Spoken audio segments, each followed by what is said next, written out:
Hello good morning यहाँहरू सबैलाई स्वागत छ। आज चाहिँ खोटाङ जिल्लाको सदरमुकाम दिक्तेल रूपाकोट मजागढी नगरपालिका वार्ड नम्बर 5 मा अवस्थित कालिका भगवती देवीको मन्दिरको दर्शन गर्नको लागि चाहिँ गइँदैछ।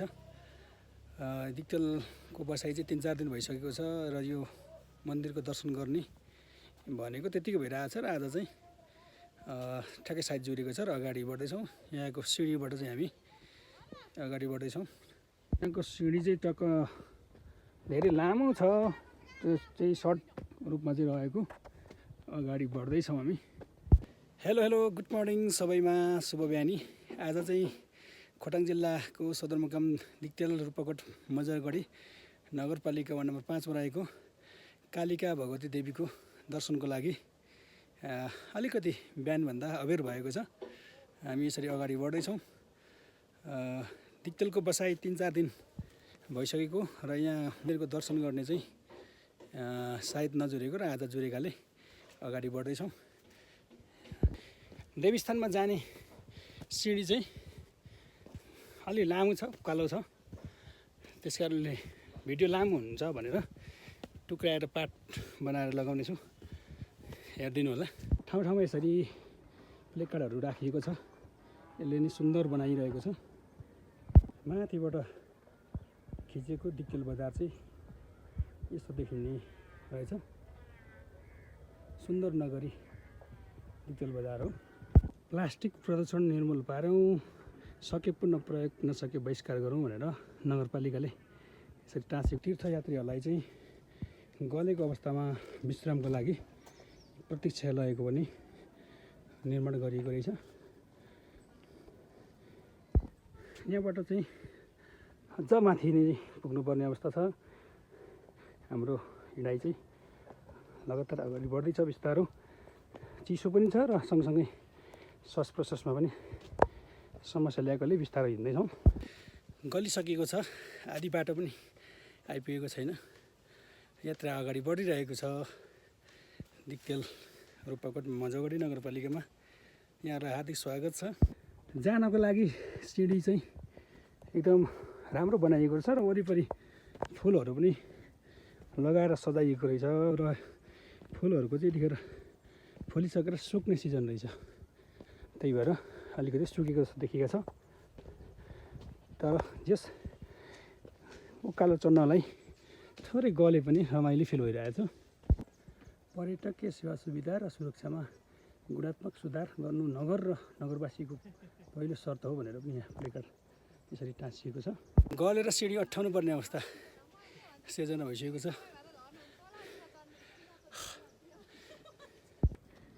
यसरी यात्रा अगाडि बढ्दैछ। माथि चाहिँ पानी नपाउने भन्ने हो भनेर पानीको बोतल पनि बोकेर हामी अगाडि बढ्दैछौँ। सिँढीको वरिपरि परिसरमा चाहिँ यसरी फुल सजाइएको छ। अलि अगाडि लगाएर होला फुल फुलेर ओइलिएको अवस्था पनि छ। प्राकृतिक, धार्मिक, सामाजिक, सांस्कृतिक, ऐतिहासिक र पुरातात्विक स्थलहरूको संरक्षण र सम्वर्धन र प्रवर्धन गर्नु तपाईँ हामी सबैको कर्तव्य हो भनेर नगरपालिकाले एउटा प्लेकार्ड बनाएको। जति हिँड्यो यो सिँढीहरू त्यति नै सकिँदैन, टाढा छ जस्तो लागिरहेको छ।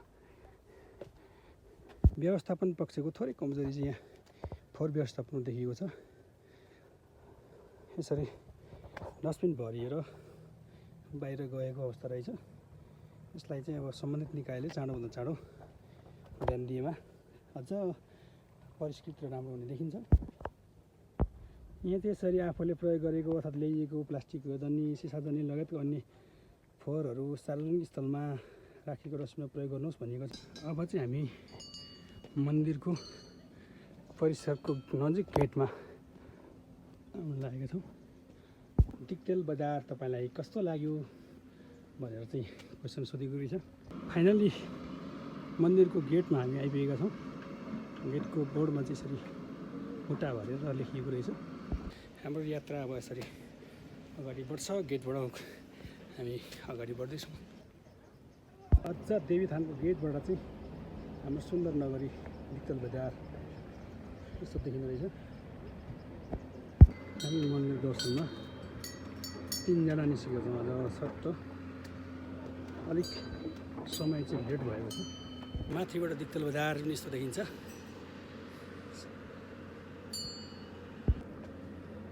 यात्रा अझै अगाडि बढ्दैछ।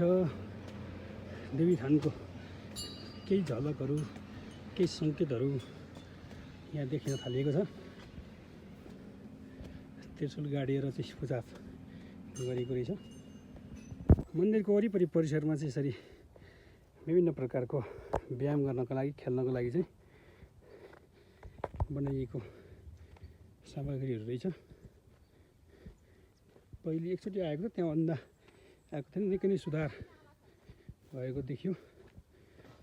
वरिपरि परिसरमा बस्नको लागि प्रतीक्षालय निर्माण भएको रहेछ।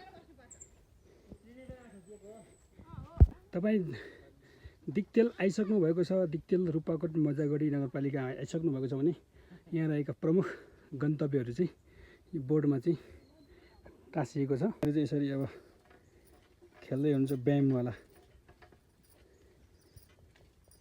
मन्दिर परिसरको गेटमा हामी प्रवेश गरिसकेका छौँ। अत्यन्तै सुन्दरीय रूपमा चाहिँ प्रतीक्षालयको निर्माण गरिएको रहेछ। मन्दिर परिसर यहाँहरूलाई पनि हार्दिक स्वागत छ।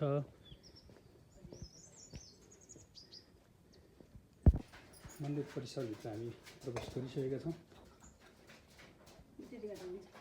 सबै सजिएको छ। पूजाको लागि सामग्रीहरू निर्माण हुँदैछ, बन्दैछ। पूजापाठ सुरु भइसकेको छ। यसरी पालो सिस्टममा हामी जानेछौँ।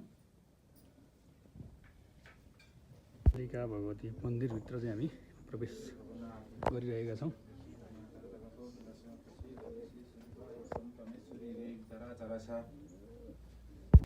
मन्दिरको दर्शन पछाडि हामी गुफातर्फ प्रस्थान गर्दैछौँ।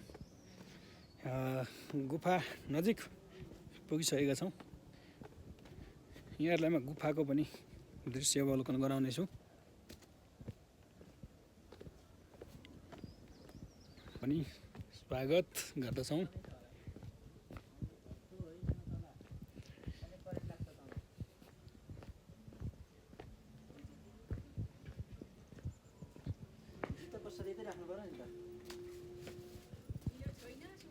गुफाको लागि हामी तयारी भित्र पस्नको लागि गर्दैछौँ। भित्र चाहिँ अब अँध्यारो छ।